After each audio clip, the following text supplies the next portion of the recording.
మన ముకుందాలో లాంగ్ హారాల పండుగ నవంబర్ 8 నుంచి 16 వరకు ఫ్లాట్ 9.99% VA తో వివరాలకు సంప్రదించండి.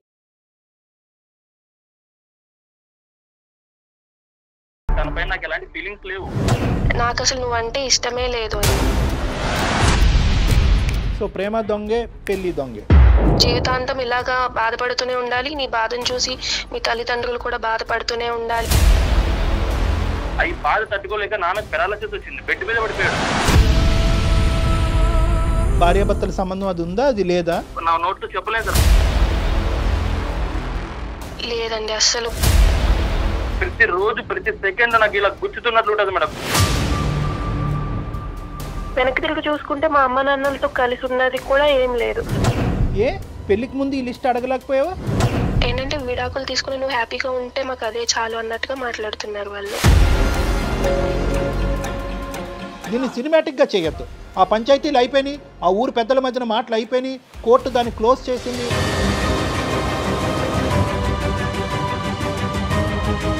అదే మా నాన్నని బెడ్ మీద చేసిన తర్వాత నాకు జీవితం ఏదో నేర్పించింది. ఇప్పుడైతే మాట్లాడినా కూడా మాట్లాడటం లేదు సార్.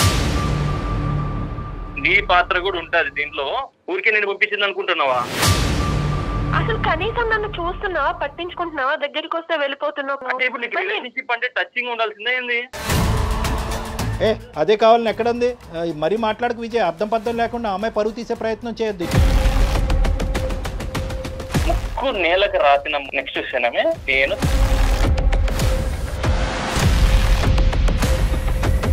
విజయ్, అది ప్రాబ్లం అని నువ్వు అనుకుంటున్నావు, తను అనుకోవట్లేదు. తను ఎందుకు ఇన్వాల్వ్ చేస్తున్నావు అంటోంది.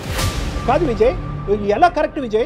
ఎలా కరెక్ట్ విజయ్? ఇది నేను జీర్ణించుకోలేకపోతున్నాను. ఎలా కరెక్ట్ విజయ్? ఈరోజు గీత తల్లిదండ్రులు కడుపును పుట్టడం అనేది పాపమా? తను చేసిన పాపమా?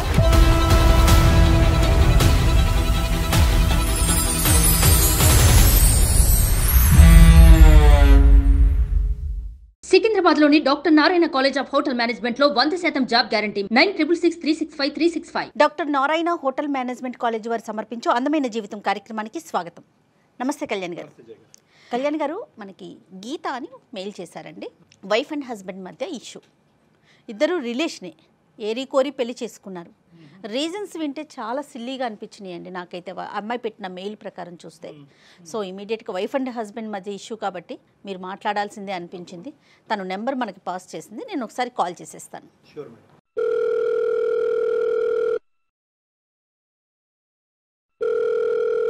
హలో హలో గీతమ్మ. అవునండి, ఎవరు? నేను జయానండి, అందమైన జీవితం ప్రోగ్రామ్ నుంచి కాల్ చేస్తా ఉన్నాను. నమస్తే అమ్మా. నమస్తే అండి. సో నాతో పాటు డాక్టర్ కళ్యాణ్ గారు ఉన్నారు, మీరు మాట్లాడటానికి వీలుగా ఉన్నారా? ఓకే మ్యామ్, మాట్లాడతాను. ఒక్కసారి మాట్లాడండి. డాక్టర్ గారు ఉన్నారు, మీ సమస్య ఏంటో క్లియర్గా చెప్పండి అమ్మా. నమస్తే. నమస్తే గీత. నమస్తే డాక్టర్ గారు. చెప్పమ్మా. సార్, నాకు పెళ్ళై 1.5 years అవుతుంది. నేను మా మేనమామ కొడుకు మా బావ విజయ్ని పెళ్లి చేసుకున్నాను సార్. నేను బావ చిన్నగా ఉన్నప్పుడే మా మామయ్యకి అండ్ మా అమ్మ వాళ్ళకి ఒక ప్రాపర్టీ విషయంలో చాలా గొడవలే అయ్యాయి సార్. సార్, అంటే అది అమ్మ వాళ్ళు మావయ్యను అండ్ మావయ్య వాళ్ళ అమ్మను చాలా మాటలు అనుకున్నారు. ఈ ప్రాపర్టీ విషయంలో పెద్ద మనుషులు కూడా మాట్లాడారు, కానీ అది మాత్రం తేలలేదు అప్పుడు.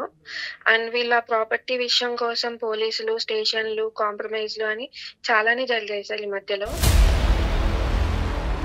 అప్పటి నుండి ఇంకా గొడవలు ఎక్కువ అవడం, కోర్టుల వరకు వెళ్ళడం, ఇలా అంతా జరిగింది సార్. ఆఖరికి ఆ ప్రాపర్టీ కూడా మా అమ్మ వాళ్ళకే వచ్చింది. ఆ ప్రాపర్టీ కూడా మా అమ్మ నాన్నలు మా బావకి కట్నం కింద రాసి ఇచ్చేశారు మా పెళ్ళయిన తర్వాత. 15 సంవత్సరాల నుండి అమ్మ వాళ్ళకి మావయ్య వాళ్ళకి మధ్యలో మాటలు అవి ఏమీ లేవు సార్. పెళ్లి చేసుకున్న తర్వాత నుండి 1.5 year నుండి చూస్తున్నా, బట్ కలవట్లేదు, మాట్లాడడం లేదు. ఏదో ఒక బొమ్మని చూసినట్టు, ఏదో ఒక వస్తువుని చూసినట్టు చూస్తున్నారు తప్ప అసలు పట్టించుకోవడం కూడా లేదు. కానీ విజయ్ వెంటబడి నిన్ను చేసుకున్నాడమ్మా. అవునండి, మనం కలిస్తే వాళ్ళ గొడవలన్నీ పోతాయి, కుటుంబం అంతా ఒకటవుతుంది అని ఒప్పించి మరీ పెళ్లి చేసుకున్నారు. అదే వాళ్ళ సైడే వాళ్ళే ముందుకొచ్చారు. తనే ముందుకొచ్చాడు. ఇప్పుడు ఏంటంటే మా పెళ్లి అయితే వాళ్ళు కలుస్తారు అన్న ఉద్దేశంతో పెళ్లి చేసుకున్నాము. మరి పెళ్లి తర్వాత కలిసారమ్మా? కలిసారండి. కాదమ్మా గీత, ఇది ఒక చిన్న డెలికేట్ ఇష్యూ కదా. రెండు కుటుంబాలు కలుస్తాయని చెప్పి అప్పటి వరకు మాట్లాడుకొని మీరిద్దరూ ఏ విధంగా ఇష్టపడ్డారు? అంటే నీకంటూ ఒక ఒపీనియన్ ఉంటుంది కదా, అంటే చాలా గొడవలు వేస్తాయి, పోలీస్ స్టేషన్లు, కోర్టుల వరకు, అవమానాల వరకు వెళ్ళుంటాయి కదా, మరి అవన్నీ పక్కన పెట్టేసి ఈ రాత్రికి రాత్రి మర్చిపోయి పెళ్లిపేటల మీద కూర్చుని పెళ్లి చేసుకునేంత ఈజీయా అది? నాకు మా బావ విజయ్ అంటే నాకు చాలా ఇష్టం సార్. నేను పెళ్లి చేసుకుంటే బావని చేసుకుంటా అనుకునేదాన్ని. అలాగే విడిపోయిన మా ఫ్యామిలీలు రెండు కూడా కలుస్తాయి. 15 years గా గొడవ పడుతున్నాం కానీ మా పెళ్లితో అయినా కలుస్తారు అన్న ఉద్దేశంతో మేము ఇలా పెళ్లి చేసుకున్నాం సార్. తర్వాత ప్రయాణం ఎలా జరిగిందన్న? పెళ్ళైన తర్వాతే తెలిసింది తను ఏంటంటే మా వాళ్ళ మీద రివెంజ్ కోసమే పెళ్లి చేసుకున్నారు అన్నట్టుగా తెలిసింది. అదే ఏంటి ఇలా ఏంటి అని అడిగితే, అవును నేను రివెంజ్ కోసమే చేసుకున్నాను, నువ్వంటే అసలు ఇష్టమే లేదు అన్నట్టుగా మాట్లాడుతున్నారు ఇప్పుడు. ఏ స్థాయి వరకు గొడవలు అయినాయి, దానివల్ల ఎంత అవమానం విజయ్కి జరిగింది, విజయ్కి కానీ తన కుటుంబానికి, దానివల్ల ఇప్పుడు ప్రతీకారం అనే మాట వస్తుంది. అంటే ఏదైనా కూడా ప్రతీకారం తీసుకోవటం అనేది తప్పు మాటే, కానీ గొడవ ఏ స్థాయి వరకు వెళ్ళింది అనేది వివరాలు ఉన్నాయి నీ దగ్గర? వాళ్ళు కోర్టుల దాకా వెళ్ళి కంప్లైంట్స్ ఇచ్చి మధ్యవర్తి మధ్యలో పెట్టడము, ఆ టైంలో కూడా పోలీసులది ఇంటికి రావడం. ఓ ఓకే ఓకే. ఇంకా మా అమ్మ వాళ్ళు అనకూడని మాటలు చాలానే అన్నారు మావయ్య వాళ్ళని. అవన్నీ విని తట్టుకోలేక మావయ్య గారికి కూడా పెరాలసిస్ అవి వచ్చాయి. ఈ విపరీతమైన సంఘటనలు జరిగి ఎంతకాలం అయింది? ఇంకా అంత పదిలంగా ఉన్నాయా అబ్బాయి మనసులో? అంటే ఎప్పుడు జరిగింది ఇది? ఒక 10 years బ్యాక్ అయ్యింది సార్ ఇవన్నీ. అంటే తను కూడా ఇంటికి రావడం, ఈ గొడవల్లో ఇన్వాల్వ్ అవ్వడం, అంటే వాళ్ళ డాడీకి ఇలా అయిన తర్వాత కోర్టుల చుట్టూ తను కూడా తిరగడం, ఇలా అంతా జరగడం వల్ల తను ఇంకా బాగా గుర్తుపెట్టుకున్నాడు. అండర్స్టూడ్. అయితే మరి అది ఏ మాత్రం నీకు కొద్దిగా కూడా కించంతు కూడా కనిపించలేదమ్మా? అంటే అతని మనసులో ఇది ఎక్కడన్నా దాగుందేమో అని చెప్పి ఆ థాట్ రాలేదా నీకు? లేదండి, తను మాట్లాడే మాటలు అవన్నీ విన్నాక నాకు ఏమనిపించిందంటే తను ఇంకా మేము కుటుంబాలు కలవాలి అని అనుకున్నారు అన్నట్టుగా అనిపించింది తన మాటలన్నీ ఆలోచించింది. ముందు అంటే కొంచెం బానే ఉన్నాము, ఏంటంటే ఒక 1 month 2 months ఏంటంటే కొంచెం బానే మాట్లాడేవాళ్ళు. అంటే పెళ్ళయిన తర్వాత కొంచెం చుట్టాలు అది ఉంటారు కాబట్టి కొంచెం బానే మాట్లాడారు. బట్ ఏంటంటే తర్వాత ఆయన మొత్తం చేంజ్ అయిపోయారు. అసలు ఎందుకు ఇలా చేస్తున్నారు, అసలు ఏమైంది, అసలు ఏం చెప్పకుండా కొంచెం మారుకుంటూ వచ్చారు. గట్టిగా అడిగేసరికి ఇప్పుడు చెప్తున్నారు ఏంటంటే, నేను మీ అమ్మ వాళ్ళ మీద రివెంజ్ కోసమే నేను పెళ్లి చేసుకున్నాను తప్ప నాకు అసలు నువ్వంటే ఇష్టమే లేదు అని చెప్పి. ఇద్దరి మధ్యన ఎలా ఉందమ్మా రిలేషన్షిప్? ఎలా ఉంది అంటే ఫిజికల్ భార్యాభర్తల సంబంధం అది ఉందా, అది లేదా? లేదండి, అసలు నన్ను ముట్టుకోవడం లేదు ఆయన. కనిపిస్తే చాలు పక్కకి వెళ్ళిపోతున్నారు.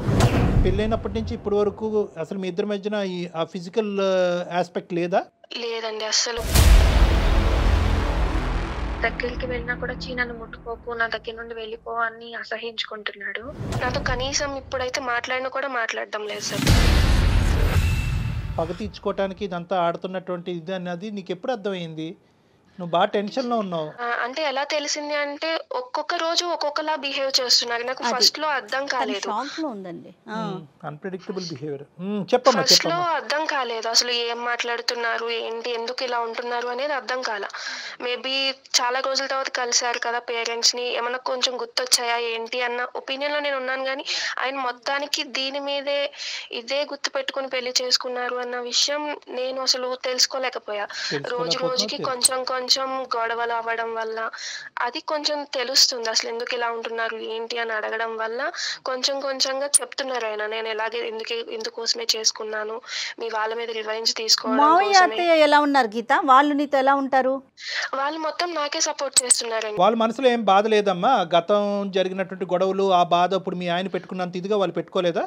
లేదండి, వాళ్ళు ఏంటంటే కలిసిన తర్వాత వాళ్ళు మా అమ్మ వాళ్ళు అత్తయ్య వాళ్ళ ఇంటికి రావడం, అత్తయ్య వాళ్ళు మా అమ్మ వాళ్ళ ఇంటికి వెళ్ళడం అంతా బానే ఉంది. వాళ్ళు కూడా నాకే సపోర్ట్ చేస్తున్నారు. సరే, ఇప్పుడు ఏమంటాడు అంటే ఇంతేనా జీవిత ప్రయాణం, ఇంతేనా అంటే నువ్వు అలా సఫర్ అవుతూనే ఉండాలి, అతని దగ్గర నుంచి ఎటువంటి support, emotional bond, physical relationship ఏది ఉండదు, ఇలా ఎండగట్టినట్టు ఇలా బతకాలా జీవితాంతం? అదేనా అతని ఉద్దేశం? అవునండి, నేను ఆల్రెడీ అప్పటికీ అడిగాను, నీకు ఇదే ఉద్దేశం ఉంటే ఇప్పటి వరకు బాధ పెట్టింది సరిపోదా అని చెప్పి కూడా అడిగా. లేదు, నువ్వు జీవితాంతం ఇలాగా బాధపడుతూనే ఉండాలి, నీ బాధను చూసి మీ తల్లిదండ్రులు కూడా బాధపడుతూనే ఉండాలి అన్నట్టుగా అంటున్నారు. సో బావా నువ్వు ఈ పెళ్ళి అనేటటువంటి కారణం నిమిత్తం మీరిద్దరు మళ్ళీ మాట్లాడుకోవటం అనేది ఆల్మోస్ట్ 1.5 year అంటే 8 years తర్వాతే మాట్లాడుకోవటం మీరు దగ్గర అలా ఏం కాదు, ఒక 1 year గా ప్రేమించుకుని పెళ్లి చేసుకున్నాం. పెళ్లి చేసుకున్నాక 1.5 year అయింది. ఇప్పుడు నేనేమనుకున్నానంటే ఇంతగా డైరెక్ట్గా రారా అని చెప్పి వెంటబడి పెళ్లి పెట్టిన మీద డైరెక్ట్ కూర్చున్నారు అనుకున్నా. కాదు 1 year జర్నీ చేశాడు. 1 year జర్నీ చేసిన తర్వాత అంటే తను ప్లాన్డ్ గానే ముందుకెళ్ళాడు, ముందుగానే అనుకున్నాడు ఇట్లా చెయ్యాలి ఇది సినిమాల్లో చూస్తే అట్లానే ఉంది కదండి. కాదమ్మా, ఇప్పుడు నువ్వు మాకు ఈ మెయిల్ పంపించడానికి కారణం ఏంటి తల్లి? అంటే ఏ విధంగా మేము అంటే అడ్రస్ చేయగలం అన్నది, అంటే నువ్వు ఒకప్పుడు అతను ఒప్పుకుంటే ఏంటి, ఒప్పుకోకపోతేనేంటి, 2 సైడ్లు ఓకేనా నీకు? ఎలా ఉంది నీ పరిస్థితి ఏంటి చెప్పు? ఇప్పుడు నా పరిస్థితి ఎలా ఉందంటే నేను ఆఖరికి విడాకుల కోసం కూడా అడిగాను. బట్ ఏంటంటే నువ్వు ఇలా జీవితాంతం ఇలాగే ఉండాలి, నేను నిన్ను ముట్టుకోను, ఇంకొకరు నిన్ను ముట్టుకోవడానికి వీల్లేదు అన్నట్టుగా అంటున్నారు. ఎంత క్రూయల్ గా ఆలోచిస్తున్నారో నిజంగా. ఇంకేమైనా ఫిజికల్ అబ్యూస్ ఏమైనా ఉందమ్మా? అంటే కొట్టడం కానీ లేదంటే లేదండి, అలాంటిది ఏం లేదు. ఓన్లీ ఏంటంటే మాటలతో మాత్రమే బాధపడుతున్నారు. అంటే ఇది అప్పుడు జరిగినటువంటి గొడవ ఒక ఎత్తు అయితే కనుక ఇప్పుడు కన్న కూతురునే జీవితాన్ని పనంగా పెట్టినటువంటి పరిస్థితి ఏర్పడింది. మరి అస్సలు తగ్గరే మీ పేరెంట్స్ ఏమంటున్నారు? వాళ్ళు వచ్చి మాట్లాడారు, అడిగారు. బట్ ఏంటంటే మా బావ దగ్గర నుండి ఒక్క రెస్పాన్స్ కూడా లేదు. మీరు ఇలాగే ఉండండి, మా డాడీకి మా డాడీ ఎంత బాధపడ్డారు మీరు అంతే బాధపడాలి. ఏం చెప్పినా కూడా కన్విన్స్ అవ్వట్లేదు వాళ్ళు. కాదు నాన్న, ఇప్పుడు గీత రెండు డోర్స్ ఓపెన్ అయ్యే ఉన్నాయి కదా. అంటే either he has to give you divorce and let you go free, or నిన్ను హ్యాపీగా నీ జీవితం నిన్ను బతకనివ్వాలి, లేదంటే అతను మారి వచ్చి మీ ఇద్దరు కలిసి ప్రయాణం చేయాలి. ఈ రెండింటికి ఓకే నువ్వు? ఓకే అండి, నాకు ఎలా అయినా పర్లేదు. తను మారితే ఇంకా మంచిది. తను మారినా ఓకే, తను మారను నేను ఇలానే ఉంటానంటే తన బతుకునేదో అమ్మాయి బతకనిస్తే తన దారిని తను చూసుకుంటాను అంతే. డివోర్స్ తీసుకుంటానంటే మీ పేరెంట్స్ ఓకేనా అమ్మా? దానికి ఒప్పుకోరేమోగా పెద్దవాళ్ళు. మా మావయ్య వాళ్ళు మార్పించడానికి చాలా ట్రై చేశారు. వాళ్ళకి కూడా ఇష్టం లేదు ఇలా డివోర్స్ తీసుకోవడం, అది అంతే ఇష్టం లేదు. కానీ మా అమ్మ నాన్నకైతే ఓకే, ఎందుకంటే నేను ఇక్కడ ఇబ్బంది పడుతున్నాను కాబట్టి మా అమ్మ నాన్న కొంచెం నా గురించి ఆలోచించి వాళ్ళు ఏంటంటే విడాకులు తీసుకుని నువ్వు హ్యాపీగా ఉంటే మాకు అదే చాలు అన్నట్టుగా మాట్లాడుతున్నారు వాళ్ళు. అంటే తనకు అర్థం కావట్లేదు, ఇంకా షాక్లోనే ఉంది. ఏంటి ఇప్పుడు కొట్టడు అని చెప్పి ఉండాలా, కొట్టడు తిట్టడు అని చెప్పి ఇక్కడ ఉండాలా, లేదంటే ఉక్కిరి బిక్కిరి వాతావరణం క్రియేట్ చేస్తున్నాడని చెప్పి ఇక్కడి నుంచి పారిపోవాలా? ముందు నువ్వు వెనకతలు గొయ్యి అమ్మాయి పరిస్థితి. ఇప్పుడు సమాజం బయటకు వెళ్ళింది అనుకోండి, ఆడపిల్ల ఏమో అంత చక్కగా ఉంటాడు విజయ్, ఉద్యోగం చేసుకుంటున్నాడు, పువ్వుల్లో పెట్టి చూసుకుంటాడు, నీకేం మాయరోగం అమ్మాయి ఎందుకు వదిలేవని అంటారు. సో ఇప్పుడు at the end of the day ఈ అమ్మాయి ఇక్కడ ఉండలేదు, బయటకు వెళ్ళి సమాజానికి సమాధానం చెప్పుకోలేని పరిస్థితి. అయినా కానీ డివోర్స్ అడుగుతున్నావు, చాలా ధైర్యంగానే అడుగుతున్నావు. Hats off. ఆ ఒక్క విషయానికి నిన్ను మెచ్చుకోవాలి. ఎందుకంటే చాలామంది ఆడపిల్లలు సరే సరే ఇక్కడే తేల్చుకుంటాను, నా లెక్క ఇంకేముంది, ఇలా కట్టబెట్టారు కాబట్టి ఇంకెలాగే బ్రతుకుతుంటాను. అట్లీస్ట్ నువ్వు బాగా మాట్లాడుతున్నావు, ఆ విధంగా ఆలోచిస్తున్నావు, కానీ అతను ఎంతవరకు దాన్ని అంగీకరిస్తాడు అనేది మనం చూద్దాం. మరి అతనితో మాట్లాడదామా? విజయ్తో మాట్లాడదాం. మాట్లాడదామంటావా గీత? ఓకే అండి, మాట్లాడదాము. కనెక్ట్ చేసినప్పుడు ఒక మాట చెప్పు, ఇట్లా అందమైన జీవితం డాక్టర్ కళ్యాణ్ గారు ఉన్నారు అనేసి. ఏమా? ఓకే అండి, ఓకే చెప్పి కనెక్ట్ చేసి చూద్దాం, ట్రై చేసి చూద్దాం. Okay. The person you are speaking with has put your call on hold.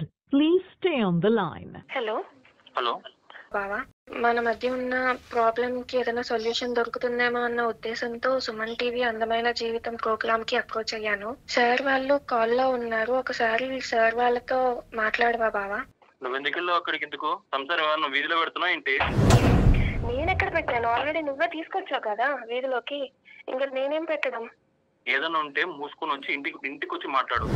Vijay, sorry నాన్న, నేను డాక్టర్ కళ్యాణ్ చక్రవర్తి, సుమన్ టీవీ అందమైన జీవితం నుంచి కార్యక్రమం నుంచి మాట్లాడుతున్నాను. నేను నా పక్కన జయ గారు కూడా ఉన్నారు. అమ్మాయి ఏంటంటే ఒక ప్యానిక్లో ఉంది విజయ్. అంటే ఏంటంటే ఇప్పుడు ఎంతో ఇష్టపూర్వకంగా పెళ్లి చేసుకుంది, అన్ని గొడవలైనా కూడా కుటుంబం మధ్యన ఆ స్థాయి పోలీస్ స్టేషన్ గడపలు తొక్కినటువంటి స్థాయి గొడవలైనా కూడా మీరిద్దరూ ప్రేమించుకుని 1 year ప్రయాణం చేసిన తర్వాత ఇప్పుడు పెళ్ళి అయినటువంటి 1.5 year జర్నీలో మధ్యలో మీరేంటంటే కనుక నాకు పూర్తి స్థాయిలో నువ్వు అంటే పూర్తి ఏంటండి 100% నాకు ఇష్టం లేనటువంటి పెళ్లి, కష్టమైన పెళ్లి, కేవలం రెవెంజ్ గురించే చేసుకున్నాను అనే మాట అన్నారంట. అది ఆ అమ్మాయి ఇంకా జీర్ణించుకోలేకపోతుంది. ఆ అమ్మాయికి పదాలు కూడా రావట్లేదు, తన బాధను మాకు ఎక్స్ప్రెస్ చేయడం కూడా తనకు అర్థం కావట్లేదు. నీ వర్జన్ ఏంటి నాన్న అసలు? విజయ్, ఏం జరుగుతుంది ఇక్కడ? సార్ యాక్చువల్గా ఏమైందంటే సార్, మాది చిన్న కుటుంబం సార్. నేను అమ్మ నాన్న ఉండేవాళ్ళము. నాకు 6 years ఉన్నప్పుడు ఒకసారి మా అత్త మా అత్తమ్మ వచ్చింది సార్. సారీ అత్తమ్మ కాదు, సోకల్ అత్త. అమ్మని పదం కోల్పోయింది సార్. తను వచ్చి ఒక రోజు మా నాన్న పేరు ఉన్న ల్యాండ్ మొత్తం కావాలని అన్నరాని మాట్లాడి అనింది సార్. తను నా నోట్లో చెప్పలేను సార్, అలాంటి బూతులు మాట్లాడింది సార్. ల్యాండ్ కావాలని మా నాన్న పేరు మీద ఉన్నా కూడా తనకే కావాలని చాలా ఇబ్బంది పెట్టింది సార్. అన్నరాని మాట్లాడి అనింది సార్. అనిన తర్వాత మా నాన్న అంటే మా తాత వాళ్ళ పెద్ద మనిషి అందరూ కూర్చోబెట్టి తనతో చెప్పారు సార్, ఇది మంచి పద్ధతి కాదు అండి అన్నా చెల్లెల బంధము, సో మీరు ఇలా చేయడం తప్పు అంటుంది. పెద్ద మనుషులు కూర్చోబెట్టిన పంచాయతీలు చేశాం సార్ మేడం. గ్రామంలో మొత్తం వాళ్ళంతా పెద్ద మనుషులతో చేయించాం. ఓకే ఓకే, అన్ని ప్రయత్నం చేశారు. ఇక కాంప్రమైజ్ అవ్వట్లేదు మేడం. ఎలా అయినా తనకి ఆ ల్యాండ్ కావాలని అలా కూర్చొనే ఉంది తను. అదేలే విజయ్. ప్రతిరోజు మేడం మా అమ్మ నమ్ముతారు నమ్మరో మీరు, ప్రతిరోజు ఏడ్చింది మేడం. అవి బాధ తట్టుకోలేక నాన్నకు పెరాలసిస్ వచ్చింది, బెడ్ మీద పడిపోయాడు. తనకి బాత్రూమ్ కి వెళ్ళాలన్నా ఇక్కడ ఏ చిన్న వెళ్ళాలన్నా ఒక పర్సన్ కావాలి. అబ్బా, దీన్ని తట్టుకోలేక మేడం రోజు రోజుకి తనకు వేరే డిసీజ్ వచ్చి చీమలు కుట్టే మేడం. చీమల తన బెడ్ మీద వెళ్ళేవాడు. అర్థం చేసుకోండి ఎలాంటి సిచ్యువేషన్ లో ఉన్నాడు మా నాన్న ఆ టైంలో. అదేలే విజయ్. ఓకే, ఆ సిచ్యువేషన్ నాకు తెలుసు మేడం. ప్రతిదీ నేను ఫేస్ చేశాను. నాకు ఆ తర్వాత పోలీస్ స్టేషన్ లోకి వెళ్ళాం మేడం. పోలీస్ స్టేషన్ చుట్టూ తిరిగాం, కోర్టు చుట్టూ తిరిగాం. వాళ్ళకి వచ్చింది మేడం, కేసు గెలిచారు వాళ్ళు. తర్వాత అదే ల్యాండ్ కట్నంగా నా పేరు మీద రాశారు మా అత్తయ్య. సో మీది మీకు వచ్చేసింది, అంటే దేని వల్ల అయితే ఇబ్బంది పడ్డారో అది మీకు వచ్చింది, అంతే కదండి. ఫైనల్ గా కోర్టుకు వెళ్ళినా జరగనటువంటి కార్యక్రమం పెళ్లి జరిపించింది. సర్లేండి, ఫోన్. ఈ బాధ ఎవరు పెట్టుకుంటారు మేడం? ఈ బాధ నేను నాకు తెలుసు మేడం. మీకు ప్రతి రోజు ప్రతి సెకండ్ నాకు ఇలా గుచ్చుతున్నట్లు ఉంటుంది మేడం. మీ బాధను అసలు ఎవ్వరం తగ్గించలేమండి. అది నిజంగా ఫేస్ చేసిన వాళ్ళకే తెలుస్తుంది. కానీ అసలు గీతకేం సంబంధం ఇందులో? మీరు అది గీతకి సంబంధం అన్నప్పుడు మేడం, ఇప్పుడు మా అత్త మా నాన్నకి అలా అన్నప్పుడు అక్కడ ఎవరు మేడం సఫర్ అయింది? నేనే కదా మేడం. అయితే మా అత్తకి నేను శాడిజం చూపిస్తా, అక్కడ సఫర్ అవ్వాల్సింది తనే కావాలి. ఇప్పుడు నేను ఇలా సంసారం చేయకోకుండా తనతో ఇలా ఉండడం వల్ల మా అత్తకి ఎంత మెంటల్ గా ఉంటుంది చెప్పండి. టచ్ చేయకోకుంటే నువ్వు పగ తీర్చుకోవాలనుకుంటే తీర్చుకోలే. కానీ ఈ ఐడియా ఎప్పటి నుంచి వచ్చింది నీకు? అంటే ప్రేమించినప్పటి నుంచే ఉందా, లేదంటే ప్రేమించటం కూడా నాటకమేనా? పెళ్లి ఒకటే నాటకమా? తనపైన నాకు ఎలాంటి ఫీలింగ్స్ లేవు, ఎలాంటి బ్యాడ్ ఒపీనియన్ కూడా లేదు సార్. సో ప్రేమ కూడా దొంగ ప్రేమే. దొంగ ప్రేమ ఏం కాదు సార్. మరి ఆ లెక్కన ఈ లెక్కన ఈ రెండిట్లో ఏదో ఒకటే తేలాలి. నీ ప్రేమ దొంగదా, లేదంటే పెళ్ళి ఒకటే దొంగ? నువ్వు వాస్తవానికి ప్రేమించినప్పుడు నీకు ఈ పగ తీర్చుకోవాలనేటువంటి ఆలోచన అప్పుడు రాలేదు. పెళ్లి చేసుకున్న తర్వాత బహుశా నువ్వు ఏం చూసావో ఏం విన్నావో నాకు తెలియదు, కానీ పగ అనేటటువంటి ఆలోచన అప్పుడు వచ్చిందా? ప్రేమించుతున్నప్పుడే, మీరిద్దరు కలిసి ప్రయాణం చేస్తున్నప్పుడే అప్పుడే వచ్చిందా? నేను చిన్నప్పుడే అనుకున్నా సార్, ఎలా అయినా మా అత్త మీద ప్రతీకారం తీర్చుకోవాలనుకున్నా. సో ప్రేమ దొంగే, పెళ్లి దొంగే. 1.5 years బట్టి మోసం చేస్తున్నావు, ఎండగడుతున్నావు అనుకున్నా, కానీ ఇది 1.5 years + 1 year అనమాట. అంటే 2.5 years బట్టి ఆ అమ్మాయికి చుక్కలు చూపెడుతున్నావు నువ్వు, అంతే కదా విజయ్? ఏం సాధిద్దామని విజయ్? మా అత్త ఏం చేసిందంటే సార్, మొత్తం ఊర్లో అందరూ పంచాయతీ చేసి మొత్తం మా నాన్న క్యారెక్టర్ బ్యాడ్ చేసింది సార్. తను ఇలా అంట మా నాన్నకి ఇలా అయిన తర్వాత మా అమ్మ పైన ఎంత బ్యాడ్ ఒపీనియన్ చేసిందంటే మొత్తం ఊర్లో వాళ్ళంతా ఏంటి మీ అమ్మ ఇలా, మీ నాన్న ఇలా అని ప్రతి ఒక్కరు అలా అడుగుతుంటే ఎలా ఉంటుంది సార్ నాకు?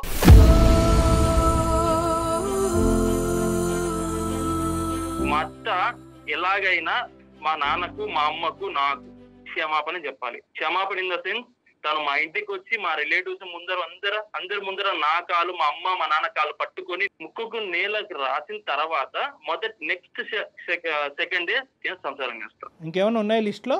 ఉన్నాయి సార్, చాలా ఉన్నాయి సార్. ఏ పెళ్లికి ముందు ఈ లిస్ట్ అడగలేకపోయావా? ఇక్కడ రెండు ఆస్పెక్ట్స్ మనం చూసుకుందాం అన్న విజయ్. ఒక్క 2 నిమిషాలు నా వయసుకు కానీ నా అనుభవానికి కానీ గౌరవిస్తూ ఒక 2 నిమిషాలు విను. ఇక్కడ 2 ఇష్యూస్ ఉన్నాయి. ఒకటి, మీ జీవితంలో మీ తల్లిదండ్రులకి జరిగినటువంటి అన్యాయం, మీ తల్లిగారికి జరిగినటువంటి అవమానం అవనివ్వండి, లేదంటే నాన్నగారు మంచాన పట్టడం అనివ్వండి, జీవితాంతం అమ్మ నాన్నగారికి సేవ చేయటం, చిన్నప్పటి నుంచి నీకంటూ ఒక సంతోషం పోయింది. ఈ కోర్టు కేసు వల్ల ఒక సంతోషం పోయింది. ఒక పిల్లవాడుగా నువ్వు అనుభవించవలసినటువంటి ఆనందాలు అన్నీ పోగొట్టుకున్నావు. దీనికి మాకు పూర్తి స్థాయి స్థానుభూతి ఉంది నన్ను, అందులో డౌటే లేదు. ఎందుకంటే కనుక ఇప్పుడు ఆ రోజులు నాకు తెలుసు. ఇప్పుడు ముక్కు నెలకు రాస్తుందో తల చెట్టుకు రాస్తుందో అదంతా నాకు తెలియదు, కానీ నువ్వు పోగొట్టుకున్నటువంటి రోజులు మీ అత్త జీవితంలో తీసుకురాలేదు. అదేవిధంగా ఇక్కడ నువ్వు గుర్తుపెట్టుకోవాల్సింది ఏంటంటే, గీత ఇప్పటికీ కూడా తను కూడా అప్పుడు చిన్నపిల్లే, బహుశా నీకంటే ఇంకా చాలా చిన్నపిల్ల. ఆ అమ్మాయి కూడా అనుభవాలు చూసింది. మీ అత్త ఒక 2 మాటలు అంటే కనుక మీ నాన్న ఒక 3 మాటలు అని ఉంటారు. ఆ గొడవలు రోడ్డుని ఎక్కినాయి, పంచాయతీలు జరిగినాయి, ఆవిడ ప్రాపర్టీకి ఆస్తిపడింది. సరే, ప్రాపర్టీకి ఆవిడ ఎందుకు ఆస్తిపడింది, దాని పూర్వపరాలు ఏంటనేది ఈరోజు ప్రస్తావన కాదు. గీత కూడా అనుభవించలేదని నువ్వు అనుకుంటున్నావా? గీత, నువ్వు చెప్పమ్మా, మీ ఇంట్లో ఎలాంటి ప్రాబ్లమ్స్ ఫేస్ చేశారో అప్పుడు అసలు నీకు తెలుసా, ఊహ ఉందా? ఏంటంటే ఆ గొడవల వల్ల నేనైతే నా పేరెంట్స్ కి కూడా దూరంగా వెళ్లి హాస్టల్లో ఉండాల్సి వచ్చింది. కనీసం ఇంట్లో ఉండి వాళ్ళ అమ్మ నాన్న దగ్గర ఉండి కనీసం వాళ్ళ ప్రేమనన్నా పొందారు. బట్ నాకైతే వెనక్కి తిరిగి చూసుకుంటే మా అమ్మ నాన్నలతో కలిసి ఉన్నది కూడా ఏం లేదు. ఇప్పుడు పెళ్లి చేసుకుని వచ్చి ఒక ఇంట్లో ఉన్నాననే గానీ ఇప్పుడు కూడా నన్ను పట్టించుకోవట్లేదు. ఇప్పుడు నేను ఎక్కడికి వెళ్ళి ఉండాలి, అసలు ఏం చెయ్యాలి, ఎవరి దగ్గరికి వెళ్తే నా ప్రాబ్లం సాల్వ్ అవుతుంది, అసలు ఏం తెలియకుండా ఉన్నాను మ్యామ్. అందుకే నేను కూడా మీ దగ్గరికి అప్రోచ్ అయ్యాను. ఇప్పుడు విజయ్, నీకు ఇక్కడ ఒక పాయింట్ కనెక్ట్ అవుతుందా? అంటే నేను ఇక్కడ అంటే నీ ఇమోషన్ నీకు ఉన్నాయి, ఇంట్లో జరిగినటువంటి పరిస్థితులకి చాలా భయంకరమైనటువంటి పరిస్థితులు. నిజంగా మీ నాన్నగారిని నేను కళ్ళతో చూడలేదు, కానీ ఊహించుకుంటూనే నువ్వు డిస్క్రైబ్ చేసినటువంటి అంశాలను ఊహించుకుంటూనే నా మనసు తరుక్కుపోతుందన్న. చాలా బాధ. ఏంటంటే దట్స్ ఆన్ హ్యూమానిటేరియన్ గ్రౌండ్స్ చాలా బాధ. అంటే మానసికంగా ఒక మనిషి మీద పడేటటువంటి ఒత్తిడి, సొంత కుటుంబ సభ్యుల దగ్గర నుంచి పడేటటువంటి ఒత్తిడి ఎప్పుడైతే పరువు రోడ్డుని బజారున పడతాదో అప్పటి వరకు పరువు కలిగినటువంటి కుటుంబం ఒక పెద్ద మనిషి మానసికంగా ఏ స్థాయిలో దెబ్బతింటే కనుక అతను నరాలు బలహీనపడి పారాలిసిస్ వస్తుంది అనేది నేను అర్థం చేసుకోగలను ఒక మానసిక వైద్య నిపుణుడు. ఇంకోటి ఎలా అంటే సార్, నేను పడిన క్షోభ కంటే తను ఇప్పుడు ఇంకా 1% సార్ ఇంకా ఉండే తను 1%. అది ఎలా డిస్క్రైబ్ చేస్తావమ్మా విజయ్? సార్ నేను ఫేస్ చేస్తా సార్, నాకు తెలుసు సార్. ఇప్పుడు మీరు అదే నా సిచ్యువేషన్ లో వేరే ఉంటే ఇలా కాంప్రమైజ్ అయ్యాలి. ఎవరున్నా కూడా బాధే, ఓకే. కానీ ఆ బాధ తర్వాత ఆ బాధ వల్ల ఏర్పడేటటువంటి ప్రతీకార ధోరణిలోనే నీ వ్యక్తిత్వం నా వ్యక్తిత్వం అనేది డిఫరెంట్ ఉంది నాన్న. బాధ అందరిది ఒకటేనన్న. ఈరోజు నువ్వు ఇది తూకం వేయద్దు. ఆ అమ్మాయి ఎంత బాధపడింది, ఈరోజు ఆ అమ్మాయి బహుశా ఈ ఇంట్లో ఉంటే కనుక ఆ అమ్మాయి నిన్ను వచ్చి ప్రేమించి ఆ అమ్మాయి పగ తీర్చుకోవచ్చు కదా. కానీ ఆ అమ్మాయి ప్రేమకు దూరం అయింది. తల్లిదండ్రులు ముందుగా ఆలోచించి ఈ గొడవలన్నింటి మధ్యన ఆడపిల్ల ఉండకూడదు అనేటటువంటి ఉద్దేశంతో హాస్టల్లో పెట్టారు. తన ప్రేమను మిస్ అయింది కదా. బహుశా ఏంటంటే ఆ అమ్మాయి ఇంట్లో ఉండుంటే కనుక నీకంటే వాళ్ళ తల్లిదండ్రులు పడినటువంటి బాధను నీకంటే ఎక్కువ వివరంగా చెప్పేది. ఇందాక నుంచి నాకు అర్థం కావట్లేదు. బాధపడ్డాను, కొట్లాట జరిగింది, కానీ నాకు ఆ వివరాలు తెలియదు అనేది ఇప్పుడు నాకు క్లియర్ వచ్చింది. ఈ అమ్మాయిని తీసుకెళ్లి హాస్టల్లో పెట్టారు. నీ ఆలోచన శైలి తప్పు అనో లేదంటే నీ బాధ తప్పు అని అనట్లేదు, కానీ నువ్వు వెళ్ళేటటువంటి యాక్షన్ ప్లాన్ ఏదైతే ఉందో అది మానవతా దృక్పథం నుంచి చాలా దూరంగా వెళ్ళిపోతుంది. చాలా దూరంగా కాదమ్మా, నువ్వు ఫేస్ చేసిన ఆ బాధ, ఆ పెయిన్ ని ఎదుటోళ్ళు కూడా ఫేస్ చేయాలని కోరుకోవటం ఎంతవరకు కరెక్ట్ చెప్పు? లేదు మేడం, నా పర్స్పెక్టివ్ లో అది కరెక్టే మేడం. అసలు ఎలా కాదు విజయ్, ఎలా కరెక్ట్ విజయ్? ఇది నేను జీర్ణించుకోలేకపోతున్నాను. ఎలా కరెక్ట్ విజయ్? ఈ రోజు గీత తల్లిదండ్రులు కడుపును పుట్టడం అనేది పాపమా? తను చేసిన పాపమా?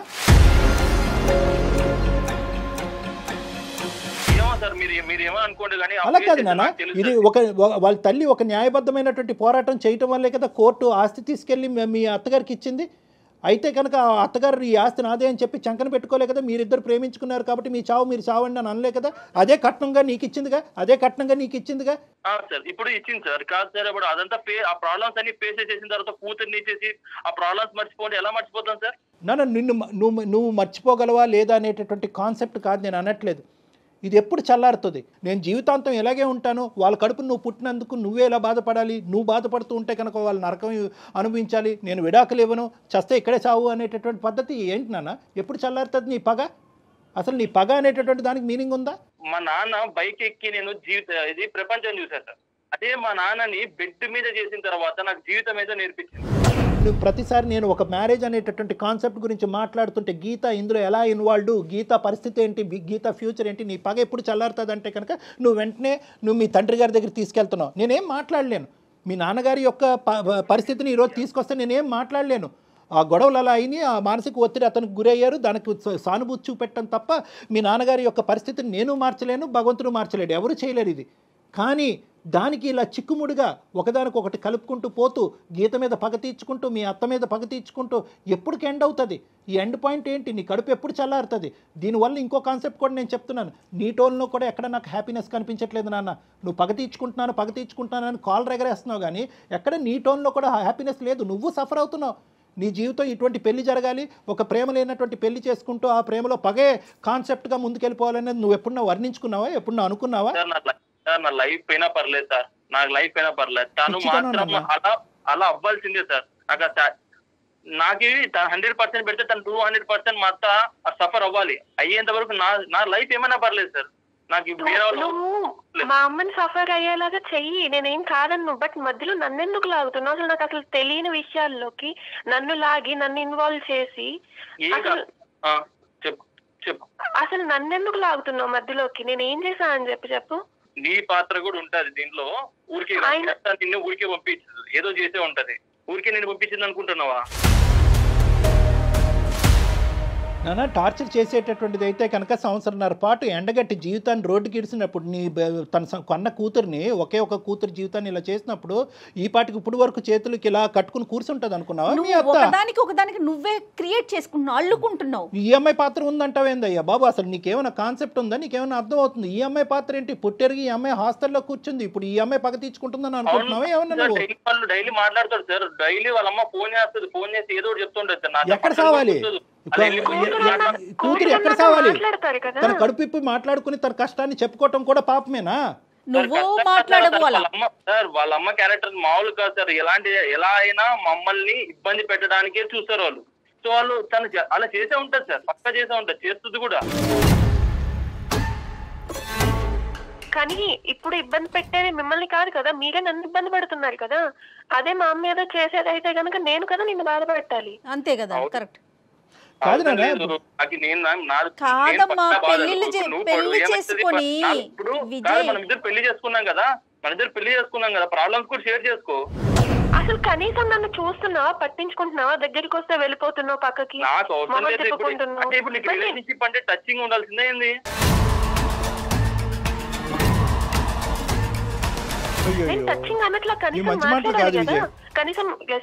ఇది నాగరికంలో మాట్లాడే మాటలు కాదు విజయ్. టచ్ కావాలి అనేటటువంటి కోరుకోవటం తప్ప ఒక ఆడపిల్ల భర్త దగ్గర నుంచి తప్ప విజయ్? నీ డెఫినేషన్ ఏంటి? ఒక భాగం అంతే సార్, కానీ అదే కావాలనేది తప్పు. అదే కావాలని ఎక్కడ ఉంది? మరీ మాట్లాడకు విజయ్. అర్థం పర్థం లేకుండా అమ్మాయి పరువు తీసే ప్రయత్నం చేయొద్దు.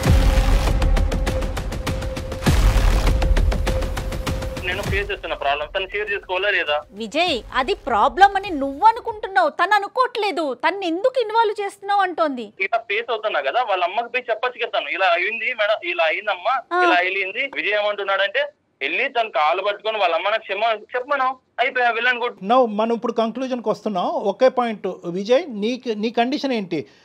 నీలో ఒకటైతే నాకు బాగా అర్థమైంది, ఇప్పటికీ కూడా ఈ అమ్మాయి అంటే కొద్దిపాటి ప్రేమ ఉంది. నీకు ప్రేమ లేదు అని నేను అనుకోవట్లే. లేదంటే కనుక ఇంత 2.5 years పాటు నువ్వు కపట నాటకం ఆడే అంత కెపాసిటీ నీకు లేదు, కానీ ఎంతో కొంత ప్రేమ ఉంది. కానీ ఇప్పుడు ఏంటంటే కనుక ఇప్పుడు ఈ పెళ్ళికి వాళ్ళ అమ్మ ముందుకు వచ్చి చెప్పేటటువంటి క్షమాపణకి ముడిపెట్టావు, అంతే కదా? నీ కండిషన్స్ ఏంటి? మీరిద్దరూ హ్యాపీగా ఉండాలంటే నీ కండిషన్స్ ఏంటో ఒకటిసారి నాకు చెప్పు. ఇప్పుడు మా అత్త మా మామ ఇద్దరు వచ్చి మా బంధువులు మా రిలేటివ్స్ అందరి ముందర మా ఇంటి దగ్గరకు వచ్చి నా కాళ్ళు, మా అమ్మ కాళ్ళు, మా నాన్న కాళ్ళు పట్టుకొని క్షమాపణ చెప్పి ముక్కు నేలకు రాసిన నెక్స్ట్ క్షణమే నేను తనతో కాపురం చేస్తా. ఇది నా కంక్లూజన్ సార్. ఇది చేసిన తర్వాత నేను తనతో హ్యాపీగా ఉంటా, గీతతో. నువ్వు హ్యాపీగానే ఉంటావు, గీత హ్యాపీగా ఉంటుందా నీతో? వాళ్ళ తల్లిదండ్రుల చేత ఇవన్నీ చేయించేది అంటే ఇండైరెక్ట్గా ఈ మంత్రం వేసినా ఆ మంత్రం వేసినా ఒకేలాగా ఉంది ఇక్కడ పద్ధతి. ఇప్పుడు ఏంటంటే ఇప్పుడు నువ్వు ముందుకు రావట్లేదు, రేపొద్దున గీత వాళ్ళ తల్లిదండ్రులు చేసి నానా చాకరీ చేయిస్తుంది. ఇప్పుడు ఆ అమ్మాయి ఏమంటుంది కాన్సెప్ట్? ఆ అమ్మాయి ఇప్పుడు నీ కండిషన్ నువ్వు చెప్పా, ఆ అమ్మాయి కండిషన్ కూడా చెప్తాను విను. ఏమండి, మనిషి మారి పద్ధతిగా వస్తే కనుక నేను కంటిన్యూ అవుతా, లేదంటే తూర్పు తిరిగి దండం పెట్టమనండి, వాడు నాకు అక్కర్లేదు, నాకు డైవర్స్ ఇవ్వండి అని చెప్పింది. అంతేగాని ఆ అమ్మాయి వచ్చి కావాలంటే మా అమ్మ నాన్న వచ్చి అతను కాలమే పడతాడు, గుమ్మం మీదకి వచ్చి ముక్కు తలో నేలకు రాస్తారు, ఈ కాన్సెప్ట్లు ఏమో ఆ అమ్మాయి చెప్పలేదు. అర్థమైందా? సో ఇక్కడ వినండి ఒక్క నిమిషం వినండి. ఈ కథ కంచికెళ్ళింది అనేటటువంటి విధంగా రెండు కుటుంబాలు ముందుకు వచ్చినాయి. ఎవరైతే కనుక పగా కోపంతో రగిలిపోవలసినటువంటి మీ తల్లిదండ్రులే అటువైపు వాళ్ళని క్షమించి ముందుకు వచ్చారు. నువ్వు వాళ్ళ కడుపును పుట్టినటువంటి నువ్వు ఈ అమ్మాయిని ఒక 6 నెలల్లో సంవత్సరం పాటు ప్రేమించి నీ ఇష్టపూర్వకంగానే పెద్దల సమక్షంలో పెళ్లి చేసుకున్నావు. ఎన్ని కేసులు పెట్టుకున్నా నేను డైవర్స్ ఇవ్వను, ఏమని చేసుకుని నేనైతే నాతోనే కాపురం చేయాలి, నాతోనే బాధలు పడాల్సిందే తనంతే. గీత, ఇప్పుడు ఈ కాన్సెప్ట్ ఇప్పుడు కొత్త కాన్సెప్ట్ ఏం కాదు. 1కి 10 సార్లు నీతో చెప్పాడంట, మీ అమ్మా నాన్న వచ్చి కాళ్ళు పట్టుకుని క్షమించాలి అనేటటువంటిది. ఇది మీ పేరెంట్స్ వరకు తీసుకెళ్లారా? ఒకప్పుడు అదే తీసుకెళ్ళి ఉంటే కనుక నీ ఉద్దేశం ఏంటి, మీ పేరెంట్స్ ఉద్దేశం ఏంటి? సార్ వాళ్ళనైతే నేను అడగలేను సార్. నేను ప్రేమించి తనని పెళ్లి చేసుకున్నా. ఇప్పుడు తనంటే నాకు ఇష్టము. ఇప్పుడు నేను వెళ్ళి చెప్పమంటే చెప్తారు, బట్ మరీ ఆయన చెప్పిన విధంగా అంటే కొంచెం నేను వాళ్ళకి చెప్పలేను సార్. క్షమాపణ అంటే నేను చెప్పించగలను. నాకు కూడా ఏంటంటేనమ్మా గీత, నాకు కూడా ఇది గుచ్చుకుంటుంది. అంటే నేను కూడా ఈ విధంగా మాట్లాడకూడదు, ఎందుకంటే ఒక టెక్నికల్గా ఒక సైంటిఫిక్ పద్ధతిలో మాట్లాడవలసినటువంటి డాక్టరు తప్పొప్పులు అప్పటి నుంచి జరిగినటువంటి గొడవలు ఏ స్థాయి వరకు వెళ్ళినాయి అనేటటువంటిది ఆలోచించకుండా కేవలం మీ తల్లిదండ్రులను వచ్చి క్షమాపణ చెప్పమన్నమ్మా, పెళ్లి తూతూ కలిసిపోతారు అనేటటువంటి పద్ధతి కరెక్ట్ కాదేమో నాకు అనిపిస్తుంది. కానీ ఒక పెళ్లిని కాపాడటం గురించి 1000 అబద్ధాలు ఆడాలి, ఒక పెళ్లి జరగటం గురించి 1000 అబద్ధాలు ఆడాలి అని చెప్పి మన పెద్దలు అన్నారు. బహుశా ఏంటంటే కన్న కూతురు ఒకే ఒక్క ఆడపిల్ల నువ్వు, మీ తల్లిదండ్రులు ఇన్ని మెట్లు దిగి ఇక్కడికి కూడా వస్తారేమో అనేటటువంటి నా నమ్మకం అమ్మ. నేను అడగవలసినటువంటి పద్ధతిలో మీ తల్లిదండ్రులతో నేను మాట్లాడతాను. ఇక్కడ క్షమాపణ ఎవరు ఎందుకు చెప్పాలి, చెప్పవలసినటువంటి అవసరం ఏంటని చెప్పి వీళ్ళు మళ్ళీ 15 సంవత్సరాలు గతం అన్ని గొయ్యి తవ్వుకున్నారు అనుకోండి, వీళ్ళిద్దరిని కలపడం కాదు, ఆ 2 కుటుంబాలను విడదీసిన వాళ్ళం అవుతాం మన అందమైన జీవితం. కాబట్టి ఇది అది కాదు. ఇది ఏంటంటే కనుక గతం గతః, whatever has happened in the past has happened. ఈ పెళ్లి కలవాలి అంటే కనుక, ఈ పెళ్లి ముందుకెళ్ళాలి, ఇద్దరు జీవితాలు బాగుపడాలి అంటే కనుక పగా ప్రతీకారాలు అనేటటువంటి పదాలు పెళ్లి అనేటటువంటి దాంట్లో వినిపించకూడదంటే కనుక అతను పెట్టినటువంటి కండిషన్ క్షమాపణ. అందులో చెప్పడానికి వాళ్ళు వెనకాడరు, ఎందుకంటే కూతురు జీవితం కాపాడటం గురించి ఒక క్షమాపణ అనేటటువంటిది అడగటానికి, మనస్ఫూర్తి అయిన క్షమాపణ అడగటానికి వాళ్ళు వెనకాడరు అనేటటువంటి ఆలోచన. ఒప్పుకున్నప్పుడే వాళ్ళు రెడీ అండి. పెళ్లికి ఒప్పుకోవటం కాదు మేడం, 15 సంవత్సరాల పాటు ఒక ప్లాట్ ఒక ల్యాండ్ గురించి ఫైట్ చేసింది ఆ అమ్మాయి, ఇలా ఇచ్చేసింది వెంటనే. ఎందుకు కూతురు జీవితం, అరే నేను ఎందుకు ఫైట్ చేశాను నాకు అర్థం కాలేదు, కోర్టు నాకు ఎందుకు ఇచ్చింది నాకు అర్థం కాలేదు, నా కూతురు కంటే మించింది ఒక ఆస్తి ఏమీ లేదని చెప్పి ఆస్తి వెనక్కి ఇచ్చేసి, అది విజయ్ అర్థం చేసుకోవాలి. ప్రైమరీ పాయింట్ లేదు, నాకు ఆస్తి కావాలి ప్లస్ క్షమాపణ కావాలి, కూతురు కావాలి, అయినా కానీ నేను పగ తీర్చుకుంటానంటే ఆయన చచ్చినట్టు నా దగ్గరే పడి ఉండాలి, నేను వదలను అంటున్నావు నువ్వు. అసలు ఒకటే విజయ్ సరే, నేను కూడా ఇన్ని మెట్లు దిగి అదేం లేదమ్మా వాళ్ళు ఎందుకు క్షమాపణ చెప్తారు, గతం గొడవలే అని నేను ఇప్పుడు అంటే కనుక ఈ క్షణాన్ని మీరిద్దరు విడిపోతారు లేదా ఇదే ఊబిలో ఆ అమ్మాయి జీవితాంతం ఇలాగే ఉండాలి, నువ్వే పగా ప్రతీకారం అంటుకుంటూ నువ్వేమో వచ్చి మరి నీ ఉడుకు రక్తం ఏ రక్తం నాకు తెలియదు కానీ ఇలాగే కంటిన్యూ అవుతావు, నీ జీవితం నాశనం, ఆ అమ్మాయి జీవితం నాశనం, అందమైన జీవితం మీ ఇద్దరికి ఏం చేయనట్టు అయిపోతుంది.